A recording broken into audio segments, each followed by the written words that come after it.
नमस्कार। बीएड शिक्षकों के ब्रिज कोर्स की तैयारी इस समय चल रही है।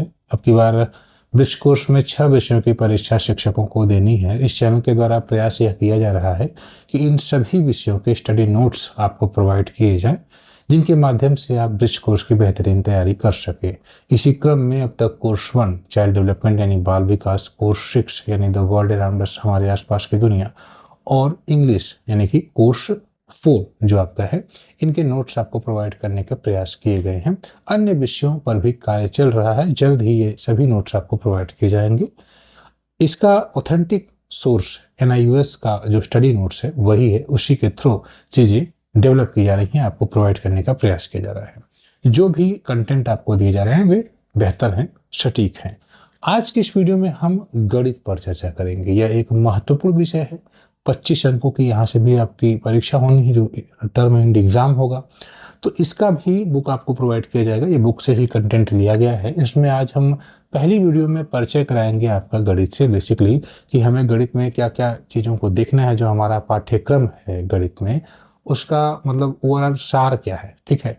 एक परिचय हम आज के इस वीडियो में शॉर्ट में देखेंगे। तो चलिए हम गणित की शुरुआत करते हैं। इस चैनल के द्वारा अंग्रेजी के लगभग 6 से 7 चैप्टर्स जो शुरुआत में है कवर कर लिए गए हैं। अब लेसन प्लान वगैरह रह गया है, उस सेक्शन पर हम आगे कुछ दिनों में आएंगे। अभी आपको लेसन प्लान वगैरह प्रिपेयर तो करना नहीं है। तो आप जो थ्योरेटिकल पोर्शन है उसको कवर करते हुए चले। इंग्लिश को हमने कवर कर दिया है, मैथ पर कार्य होगा और बुक के सहारे ही इसमें हम प्रश्न और उत्तर के रूप में चीज़ों को बनाए हुए हैं NIUS पोर्टल से ही, जो ऑथेंटिक बुक है मैथ की, उसी के थ्रू। और हम प्रतिदिन आपको प्रयास करेंगे कि चीज़ों को समझाते हुए चले, ताकि आप एक बार नोट को पढ़ें और इस लेक्चर को देखें तो सारी चीज़ें क्लियर हो जाएंगी। तो आइए गणित के पाठ्यक्रम से आपका परिचय करवा देते हैं। गणित केवल संख्याओं और गणनाओं तक सीमित विषय नहीं है, बल्कि यह हमारे दैनिक जीवन का एक अभिन्न हिस्सा है। आप सभी जानते हैं, जब हम सोकर उठते हैं तो सबसे पहले समय देखते हैं, यह भी एक गणित का ही हिस्सा है। जब हम विद्यालय में भोजन बनवा रहे होते हैं तो कितने बच्चों ने खाना खाया है, कितनों ने नहीं खाया, इसका भी फ़ोन हमारे मोबाइल पर आता है। सब्जी खरीदने जाते हैं, कितना देना है, कितना उससे वापस लेना है, ये सब गणितीय संक्रियाएं हैं जो हम अपने दैनिक जीवन में प्रयोग कर रहे होते हैं। छोटे बच्चे अपने आसपास की वस्तुओं को बिना किसी औपचारिक ज्ञान के ही वर्गीकृत करते हैं, तुलना और क्रमबद्ध रूप से उन्हें करते हैं। जैसे मान लीजिए कि एक छोटा बच्चा है, वो अपने पसंद की चीज़ों को अपने पास रखता है, जो पसंद नहीं होती है उनको दूसरों को देता है। अगर विद्यालय में गेंद है तो बड़ी गेंद अपने पास रखेगा, छोटी गेंद छोटे बच्चों को दे देता है। अगर उसके पिता ने उसके लिए चॉकलेट लाए तो ज़्यादा चॉकलेट्स अपने पास रखेगा, कम चॉकलेट्स छोटे बच्चों या अपने छोटे भाइयों को देगा। तो बच्चा चीज़ों को व्यवस्थित करता है, क्रमबद्ध रूप से करता है। वह इनमें अंतर करता है। अगर उसके पिताजी के ने 2 नोट दिया, एक 10 का और एक 5 का, तो बच्चा 10 का नोट अपने रखेगा और छोटे भाई को 5 का नोट देता है। यानी कहीं ना कहीं इन सब में वह जाने अनजाने में गणितीय जो सोच है बच्चे की वो झलकती है, जब वह 10 को यह समझता है कि 10 5 से बड़ा है और 10 का नोट अपने पास रख लेता है। तो कहीं ना कहीं यह गणितीय सोच को, मापन को, तर्क को शो करता है कि बच्चा इन चीज़ों का प्रयोग अपने दैनिक जीवन में कर रहा होता है। राष्ट्रीय शिक्षा नीति 2020 के अनुसार संख्याओं के साथ मूलभूत क्रियाएं करने की क्षमता बच्चों के संपूर्ण शैक्षिक विकास और आजीवन अधिगम के लिए अत्यंत आवश्यक है। इसीलिए FLN पर जोर दिया जाता है, फाउंडेशनल लिटरेसी और न्यूमरेसी।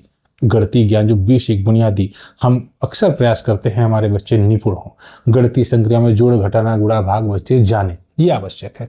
इसलिए प्रारंभिक गणित शिक्षा का मुख्य उद्देश्य यही होना चाहिए कि जो बच्चों के दैनिक अनुभव है और जो विद्यालयी गणित है, जैसे प्रतीकों का प्रयोग करते हैं, सूत्रों, और हम पाठ्यपुस्तक का प्रयोग करते हैं, इनके बीच स्पष्ट संबंध स्थापित किया जाए।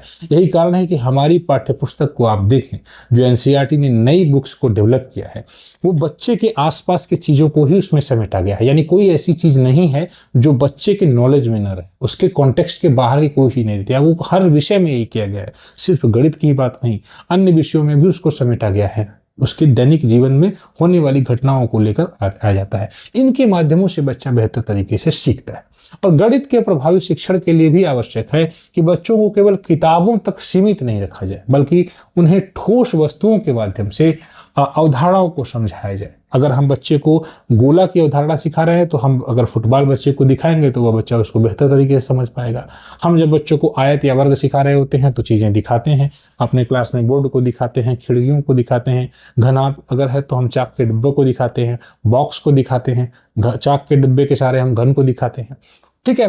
तो इस प्रकार से हम चित्रों के सहारे, वस्तु, कॉन्क्रीट ऑब्जेक्ट, ठोस वस्तुओं के सहारे बच्चों में कॉन्सेप्ट बेहतर तरीके से डेवलप करते हैं। इन सब के अलावा चित्रों और प्रतीकों का भी हम उपयोग करें और कक्षा में संवाद को बढ़ावा दिया जाए, तो इससे न बच्चे न केवल गणित को समझते हैं बल्कि अपने विचारों को व्यक्त करना और तर्क करना भी सीखते हैं। जब हम बच्चों से गणितीय संवाद करते हैं तो बच्चे अपने विचार भी रखते हैं। ये एक पुरानी परंपरा होती थी कि शिक्षक कक्षा में आते थे, बच्चों, एक डर का माहौल रहता था, बच्चे कुछ बोलते नहीं थे, शिक्षक केंद्रित शिक्षा प्रणाली चलती थी, अध्यापक को जो भी पढ़ाना होता था पढ़ाकर चले जाते थे।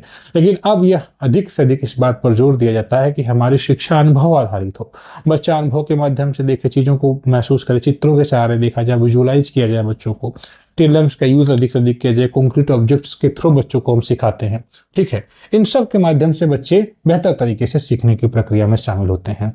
प्राथमिक स्तर पर गणित शिक्षा केवल अंकगणित तक सीमित नहीं होनी चाहिए।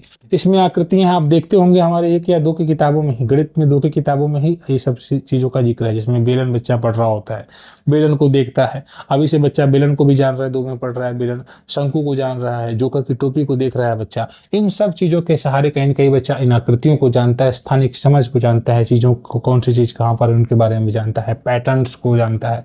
हमारी बुक्स आप अगर देखें, कक्षा 2 की 3 की मैथ की बुक देखें तो वह स्वयं में इन चीजों को स्पष्ट कर देती है, जिसमें पैटर्न्स के यूजेस है, मापन है, आंकड़ों का विश्लेषण बच्चा कर रहा होता है। इन सारी चीजों के सहारे बच्चा गणितीय अवधारणाओं को बेहतर तरीके से समझता है। ठीक है, अब जो हमारा नेशनल करिकुलम फ्रेमवर्क को देखें, जो फाउंडेशनल स्टेज 2022 का है, आप सभी जानते हैं राष्ट्रीय शिक्षा नीति 2020 को जमीन पर उतारने के लिए राष्ट्रीय स्तर पर 2 पाठ्यचर्या बनाई गई, एक 22 की जो फाउंडेशनल स्टेज की है और एक 23 की जो स्कूल एजुकेशन की है। तो फाउंडेशनल स्टेज पर हमें as a bridge course learner हमें उसी पर फोकस करना है, बिकॉज हमें 1 से 5 तक के बच्चों को टीचिंग करना है, तो हमें इसी पर फोकस करना है। तो ये जो फाउंडेशनल स्टेज है, इसके अनुसार कक्षा में होने वाले सीखने के अनुभव बच्चों के जीवन और उनके परिवेश से जुड़े होने चाहिए। और इस पर अभी हमने कुछ देर पहले यही चर्चा की थी कि हमारी एनसीईआरटी इसी पर फोकस कर रही है कि जो भी उदाहरण है, जो भी आपको चैप्टर्स लिए जा रहे हैं, वो बच्चों के परिवेश से ही लिए जा रहे हैं। ठीक है, इसका अर्थ है कि शिक्षण प्रक्रिया को अधिक क्रियात्मक यानी एक्टिविटी बेस्ड बनाया जाए। जब बच्चे ने उस चीज का अनुभव किया रहेगा तो वो अपने उस अनुभव का प्रयोग करेगा। अब बच्चे को ये बस यात्रा के बारे में बताया जा रहा है कि बस में गया था तो इतना टिकट है, इस टिकट को देखो, तो बच्चा अगर कभी बस में सफर किया है तो उसने टिकट देखा होगा, टिकट पर कितना मूल्य लिखा होगा, उसको बच्चा सोच रहा होता है और उसी के सहारे फिर यहाँ पर भी बच्चा उन चीजों को सीखता है अपने पुराने अनुभवों के सहारे बेहतर तरीके से, और सहभागितापूर्ण बनाया जाता है। इससे बच्चा स्वयं करके सीखता है। इस पाठ्यक्रम का उद्देश्य प्राथमिक शिक्षकों को गणित शिक्षा और उसकी शिक्षण विधियों, जो पेडागोजी है, उसकी गहरी समझ प्रदान करना है। इन सब पर हम आगे चर्चा करेंगे, जिससे वे कक्षा को रोचक, आनंददायक और प्रेरणादायक बना सके। प्रत्येक बच्चा गणित सीखने में सक्षम होता है, ध्यान दीजिएगा।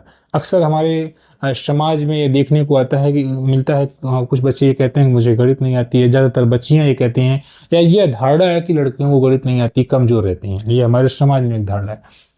हमारी एनसीईआरटी ऐसा नहीं कहती, हमारा एनसीएफ या हमारी एनईपी ऐसा नहीं कहती है। प्रत्येक बच्चा गणित सीखने में सक्षम है, भले उसकी सीखने की गति और शैली अलग हो सकती है। कुछ बच्चे स्लो लर्नर हो सकते हैं, कुछ ज़्यादा तेजी से सीख लेते हैं, लेकिन सभी बच्चे सीखने में सक्षम हैं। बच्चों को गणित को आनंदपूर्वक सीखने के लिए अनुभव, भाषा, चित्र, प्रतीक, ELPS अप्रोच अपनाना चाहिए। जब हम बच्चों को किसी चीज़ का एक्सपीरियंस होगा, उसी के थ्रू हम उसको लैंग्वेज में लेकर आएंगे। हमने बच्चे को दिया 2 कंकड़, बच्चा ने मिला दिया 4 कंकड़, हमने कहा कि देखो अब इसको भाषा में, हमने बच्चे ने अनुभव किया पहले, तो अब उसने 2 कंकड़ मिलाया और 4 कंकड़ बना दिया। अब उसको हमने भाषा के रूप में बनाया। ठीक है, हाँ कि ये तुमने इसको क्या किया, शब्दावली में बच्चा बोलेगा कि हाँ मैंने इसको और इसको मिला दिया, एक ही हाथ में रख लिया। फिर उसको हम चित्र के सहारे समझाएंगे। ठीक है, हमने 2 कंकड़ बनाया, उसके बाद हम प्रतीक का प्रयोग कर देंगे, यानी 2 बना देंगे, गणित की संख्या 2, फिर +2 बराबर हम 4 सिखाएंगे। ये सब हम डिटेल में पढ़ेंगे, ये तो एक परिचय बस है, ध्यान दीजिएगा सर। इसी दृष्टिकोण को अपनाना आवश्यक है, जिसमें ठोस अनुभवों के माध्यम से बच्चा अमूर्त अवधारणा को सीखता है, विकसित करता है। बच्चे को पहले हम ठोस चीजों को दिखाते हैं और उसी के सहारे फिर अमूर्त चीजों को बच्चा उसी के सहारे सीखता है। इसी के साथ जो 4 ब्लॉक अप्रोच भी हमें मैथ में फोकस करना है, मैथ में उसको भी सीखना है, जिसमें ओरल मैथ टॉक है, स्किल टीचिंग है, स्किल प्रैक्टिस और मैथ गेम है। इसका उपयोग करके शिक्षण को हम किस प्रकार से प्रभावी बना सकेंगे, इस पर भी हमें चर्चा करनी है। इन सब के अलावा आधुनिक शोध के अनुसार गणित का शिक्षण जो निर्माणवादी सिद्धांत है उस पर आधारित होना चाहिए, जिसमें बच्चे स्वयं ज्ञान का निर्माण करते हैं। ठीक है, इस प्रक्रिया में बच्चा संवाद करता है, तर्क करता है, समस्याओं का समाधान करता है। ठीक, आप बच्चे के सामने कोई समस्या रख रहे हैं, बच्चा उसको स्वयं से हल करने का प्रयास करता है। आपने बच्चे के सामने 20 चॉकलेट्स रख दिए, कक्षा में 4 बच्चे बैठे हुए हैं, आपने कह दिया इसको बांटो, बच्चा बांट रहा है, अपनी बुद्धि का प्रयोग कर रहा है। ठीक है, और एक समय ऐसा है कि सबको बराबर बराबर बांट देगा, तो सामान्यीकरण करता है। और फिर पहले दिन बच्चे को कठिनाई महसूस होगी, दूसरे दिन कठिनाई महसूस होगी, फिर उसके बाद आप उसको 30 दे दीजिए, 40 दे दीजिए, बांट कर देगा, क्योंकि वो जान चुका है कि किस प्रकार से बांटना है। ठीक है, बांटने का कॉन्सेप्ट बच्चा सीख जाएगा। तो सामान्यीकरण करता है, प्रस्तुतिकरण, इस कौशल को बच्चा विकसित करता है, जिन्हें सामूहिक रूप से मैथमेटाइजेशन यानी गणितीयकरण कहा जाता है। अतः यह पाठ्यक्रम शिक्षकों को इस दिशा में सक्षम बनाता है कि वे बच्चों को वास्तविक जीवन की समस्याओं को गणितीय रूप से समझने और हल करने के लिए प्रेरित कर सकें, इस तथा गणित को एक जीवंत और उपयोगी विषय के रूप में प्रस्तुत कर सके। तो ये आपके पाठ्यक्रम का, गणित पाठ्यक्रम का परिचय है। हम हर अध्यायवार डिस्कशन आपके साथ करेंगे। लर्निंग आउटकम भी देख लीजिए, शिक्षकों को ये चीजें आनी चाहिए। जो हमारा ब्रिज कोर्स है, जो NIOS ने डिसाइड किया है कि प्रारंभिक गणित की अवधारणाओं और मूलभूत संख्यात्मक ज्ञान की गहरी समझ को विकसित करना है। ठोस वस्तुओं और विभिन्न गतिविधियों के माध्यम से बच्चों को हम गणित सिखाने की प्रभावी विधियों को प्रयोग कर सके अपने जीवन में। समावेशी कक्षा का निर्माण कर सके, जिसमें हमारे सामने अलग अलग प्रकार के बच्चे आते हैं, उन सभी को हम किस प्रकार से सक्रिय रूप से विद्यालय में अपनी कक्षा में शामिल कर सकें। बच्चों में तर्क शक्ति और समस्या समाधान कौशल विकसित करना है, हमें गणितीय भाषा का सटीक प्रयोग करना है और बच्चों को भी इसके लिए सक्षम बना सकना है।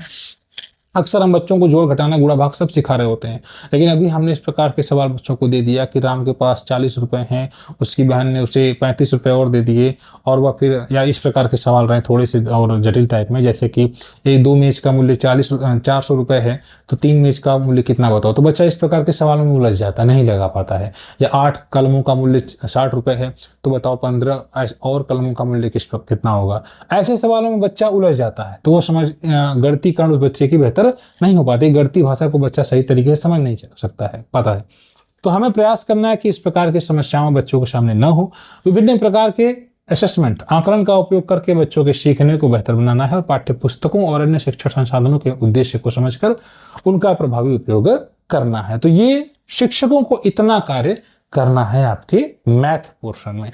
इसके बाद ये जो बुक है उसका हिस्सा है, यहाँ से आपको बुक यहाँ पर देखिए इकाई, ये आपको कितने चैप्टर्स पढ़ने हैं इसके पर चर्चा की गई। कोर्स नंबर 5 प्राथमिक विद्यालयी गणित, प्राइमरी स्कूल मैथमेटिक्स में गणित का शिक्षण शास्त्र आपको पढ़ना है। इसमें देखें आप इकाई 1 में जो हमने अभी आपको परिचय करा, उसमें गणित की प्रकृति है सबसे पहले। इसमें अलग अलग चैप्टर्स दिए गए हैं, आप इसको देखेंगे। हम सब टॉपिक्स दिए गए हैं, आप देखेंगे। फिर दूसरा अध्याय है बच्चे गणित कैसे सीखते हैं, इन पर आपको चर्चा करनी। अध्याय 3 मैथमेटिकल कम्युनिकेशन है, गणितीय संप्रेषण है। चौथा अध्याय आपका, फिर देखिए यहाँ पर दूसरी इकाई आएगी। चौथा अध्याय गणित में शिक्षण अधिगम किस प्रकार से होगा। 5वां गणित अधिगम के संसाधन, बच्चों को गणित सिखाने में किन किन संसाधनों का आप प्रयोग करते हैं। इकाई 3 उसके बाद योजना और आकलन से है, इसमें गणित में योजना आपको बनाना है, गणित में आकलन करना। तो ये 7 चैप्टर्स आपके हैं। आगे यहाँ से देखिए आपका शुरू हो जाएगा गणित की प्रकृति। ठीक है, तो इस चैनल के द्वारा ब्रिज कोर्स की जो तैयारी है वो बेहतर कराने का प्रयास किया जा रहा है। गणित की बुक जल्द ही उपलब्ध करा दी जाएगी, इंग्लिश की भी उपलब्ध कराई गई थी, लेकिन वो आउट ऑफ स्टॉक हो गई, शिक्षकों की डिमांड बहुत ज़्यादा थी, तो जल्द ही वो भी आ जाएगी। बाकी बाल विकास की और कोर्स शिक्षा हमारा पर्यावरण की बुक्स आपको उपलब्ध कराई गई है। आप दिए गए नंबर से संपर्क करके इन बुक्स को ले सकते हैं और ब्रिज कोर्स की तैयारी को आप आसान रूप दे सकते हैं। इसके थ्रू ये नोट्स जो आपको डेवलप किए गए हैं, बनाए गए हैं, यकीन मानिए इस नोट में एक भी लाइन कहीं ब्रिज कोर्स के सिलेबस से, उसके स्टडी मटेरियल से बाहर से नहीं है। ठीक है, तो आप इसे निश्चिंत होकर लें और पढ़ें। इस वीडियो में इतना ही। हम चर्चाएं करेंगे गणित की, इन चर्चाओं के साथ गणित को पढ़ेंगे, बुक्स वगैरह भी आपको प्रोवाइड करेंगे। जुड़ें, ज्वाइन करें चैनल को। धन्यवाद।